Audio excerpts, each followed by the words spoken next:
అదరగొట్టే కారం రంగు రుచి ఆచి కారం పొడి. పంచాయతీలకు నిధులు తెస్తానన్న సీఎం రేవంత్ వ్యాఖ్యలకి కౌంటర్ ఇచ్చారు ఎంపీ ధర్మపురి అరవింద్. నిధుల కోసం రేవంత్ ఎక్కడికి పోవాల్సిన పనిలేదన్నారు. పంచాయతీ ఖాతాల్లో కేంద్రం నేరుగా జమ చేస్తుందని చెప్పారు. సర్పంచులకి సీఎంతో పని లేదన్నారు ఎంపీ ధర్మపురి అరవింద్. ముఖ్యమంత్రి గారు మాట్లాడుతూ ఉన్నారు. ఈయన వెయ్యట 3,000 కోట్లు తెస్తారట. నరేంద్ర మోడీ సంచులను నింపిపెట్టిండు, నీకోసం వెయిట్ చేస్తాడు.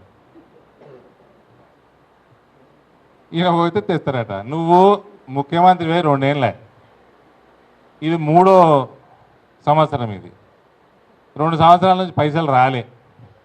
నువ్వు ఎలక్షన్లు పెట్టక, ఇప్పుడు ఎలక్షన్లు పెడితే సర్పంచ్ లైనరు, నీ వద్దు, నీ టికెట్లకు పైసలు దండగా నువ్వు పోకు, నువ్వు ఉన్నావు ఇంత, ఆ సంచులు ఎక్కువ ఉంటాయి 3,000 కోట్లు అంటే, అది మోసుడు ఇంత చేత కాదు, నువ్వు మోయకు, అంత కష్టపడకు. నరేంద్ర మోడీ పాపం ఆయన bank to bank account transfer చేసుకుంటాడు గ్రామ పంచాయతీకి డైరెక్ట్గా ఆయననే ట్రాన్స్ఫర్ చేస్తాడు. నువ్వు పోవడొద్దు, నువ్వు మోసడొద్దు, మళ్ళీ దాని మీద సిబిఐ కేసు వేసడొద్దు, ఈడీకి పని వద్దు, అవన్నీ అద్దిగా నీకు ఉన్నాయి చాలు కేసులు నీ మీద.